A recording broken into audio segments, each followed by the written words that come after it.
আমরা এখন আমাদের গাড়িটিকে সোনপ্রয়াগে রেখে হেঁটে গৌরীকুণ্ডে যাওয়ার শেয়ার জিপ স্ট্যান্ডে যাচ্ছি। ওখান থেকে প্রায় 5 কিলোমিটার, তবে বেশিরভাগ মানুষ এখান থেকে শেয়ার জিপে যান, তাতে সময় ও পরিশ্রম দুটোই সঞ্চয়।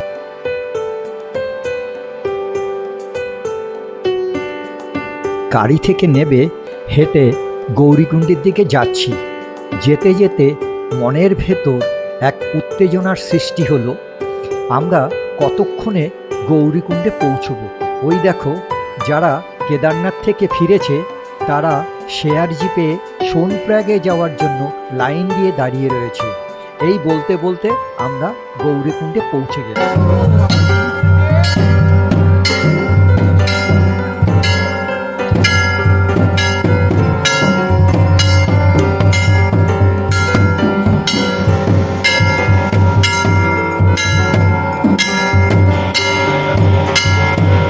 রাত 3টের সময় আমরা যাত্রা শুরু করি।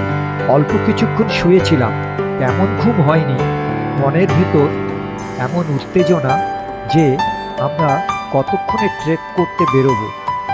আগে থেকে ব্যাগে শুকনো খাবার, টর্চ আর গরম জামা গুছিয়ে রেখেছিলাম।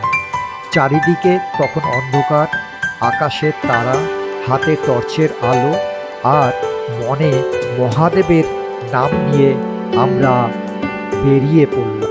আমরা এখন এসে পৌঁছলাম জঙ্গলচট্টি, মানে আমরা 4 কিলোমিটার অতিক্রম করেছি।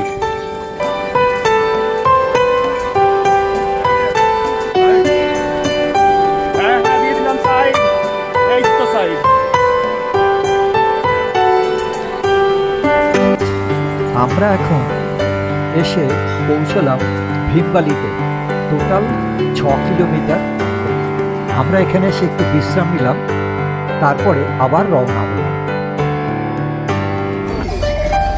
দেখো, আমরা দেখতে দেখতে আমরা 6 কিলোমিটার পার করে ফেললাম। তুমি পারবে? দেখো, চেষ্টা তো করবই, আশা করে যখন এসেছি, আর ঠাকুর নিলে ঠিক পৌঁছে যেতে পারবো, শত কষ্ট হলে। হ্যাঁ, দেখছি তুমি বেশ আমাদের থেকে আগে হাঁটছো। হ্যাঁ, এখনো পর্যন্ত পারছি। এখন দেখা যাক কি হয়। আর বিশেষ করে মাজায় বেলটা পড়া রয়েছে তো। এই দেখো, এই যে সবাই বসেছে, বসবে একটু? না না, এখন বসবো না, ওয়েদারটা ভালো আছে, যতটা এগিয়ে যাওয়া যায়। চলো, এখানে দেখো বসার জায়গা আছে কিন্তু। না, এখন বসবো না, যখন একেবারে পারবো না তখন বসবো।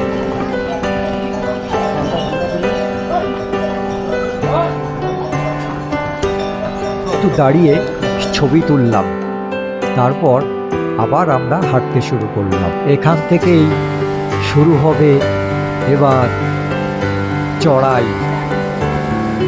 এই চড়াই তুমি কতটুকু পারবে আমি তা জানি না। আমার পারবো, কিন্তু গরমে আমি ভীষণ কষ্ট পাই। আর আপনি গেলে কিন্তু দাঁড়াবো আমার সঙ্গে।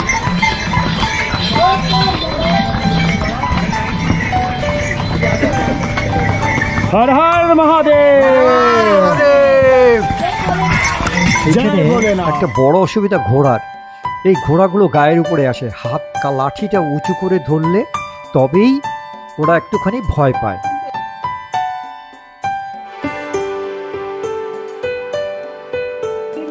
মেয়েরা এখানে আবার দাঁড়িয়ে পড়লো একটু ছবি তোলবার জন্যে। এমন সময় দেখি জামাই খুব যত্ন করে ধরে ধরে তুলছে। আমি হেসে বললাম, এই জন্যেই তো জামাইকে রাজা বলা হয়। আসলে ওই মুহূর্তটা আমার চোখে জল এনে দিয়েছিল। ভালোবাসার এত সহজ নির্ভেজাল প্রকাশ অনেক সময় শব্দ দিয়ে বোঝা যায় না। আমার তখন মনে হলো আমি মেয়েটিকে ঠিক জায়গায় পাত্রস্থ করতে পেরেছি।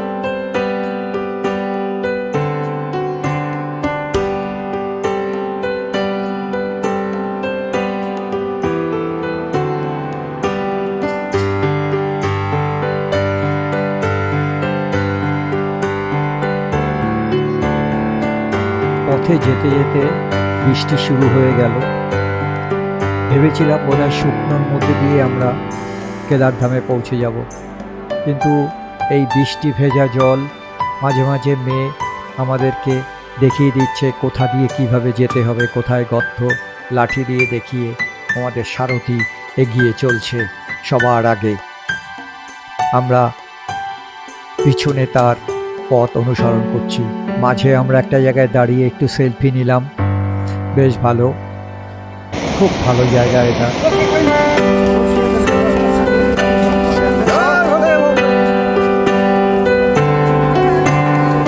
হর মহাদেব।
জিনিস দেখলাম এখানে কিছু মহিলারা খালি পায়ে, মাথায় তাদের একটা বোচকা মতো নিয়ে কি সুন্দর তারা হেঁটে যাচ্ছে, তাদের পায়ে জুতো নেই।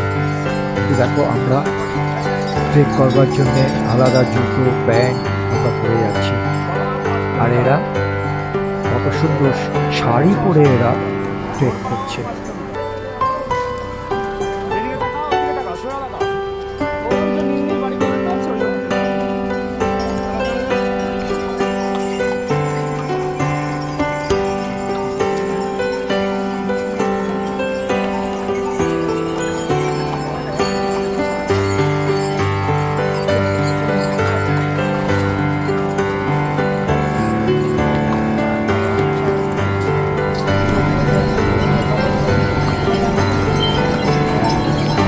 প্লেটন, প্লেটন। আমাদের ট্রেক করতে খুব অসুবিধা হচ্ছিল। ঘোড়া আর পালকির জন্য হাতের লাঠিটাকে একটু উঁচু করে ধরতে হচ্ছিল ঘোড়ার দিকে, তাতে ওরা একটু ভয় পায়। ঘোড়াগুলো আর কাছে আসে না, তা না হলে ঘোড়াগুলো একদম গায়ে ধাক্কা মেরে চলে। খুব অসুবিধা হচ্ছিল। আমরা এখন এসে পৌঁছলাম বড়লিঞ্চবিতে।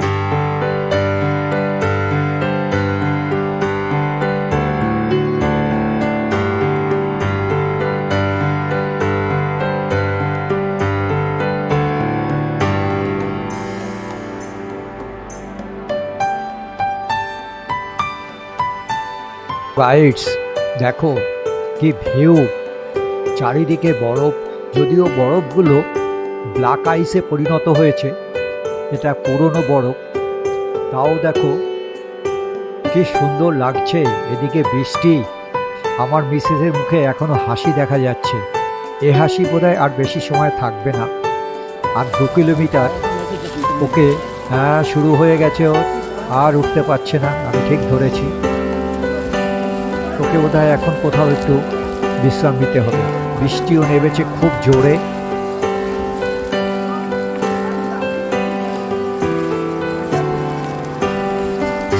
অবশেষে আমরা বেস ক্যাম্পে এসে পৌঁছালাম।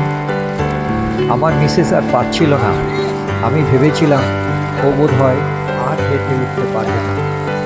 ও একজন রিমাটয়েড আর্থারাইটিসের পেশেন্ট। ও যে এত দূর ট্রেক করতে পেরেছে, এটা আমাদের কাছে একটা অবিশ্বাস্য। এতে বুঝতে পারলাম বাবা ভোলানাথের কৃপা ছাড়া এটা কখনোই সম্ভব নয়। এত ঠান্ডা হাওয়া দিচ্ছিল আর সমানে বৃষ্টি, আমার মিসেস আর পারছিল না। এই 2 কিলোমিটার ওর কাছে খুব কঠিন রাস্তা হয়ে পড়েছিল।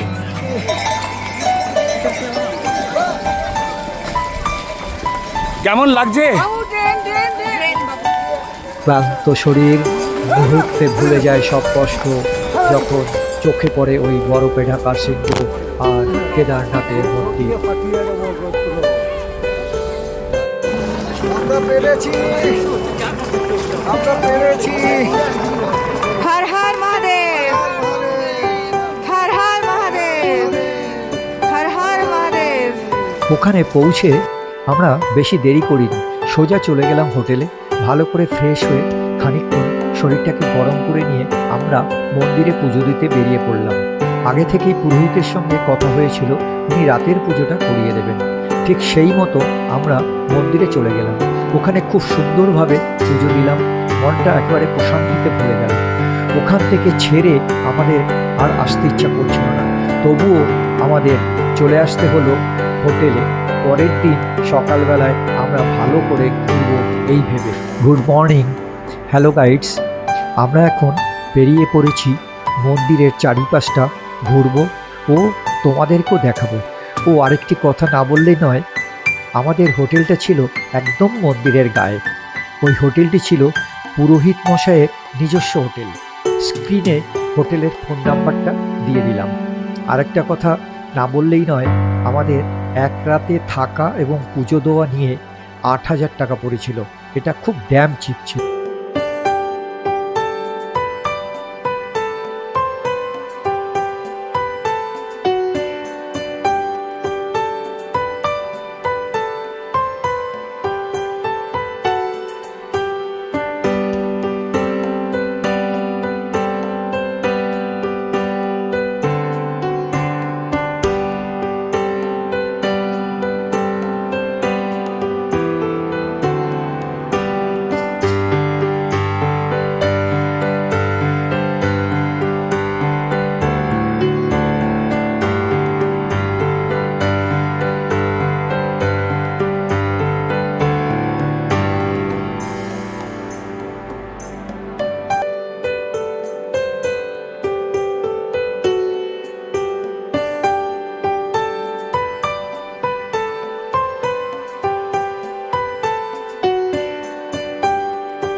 এই যে সেই ভীমশিলা 2013 সালে ভয়াবহ বিপর্যয় থেকে কেদারনাথকে রক্ষা করেছিল, সেটি এক অলৌকিক ঘটনা।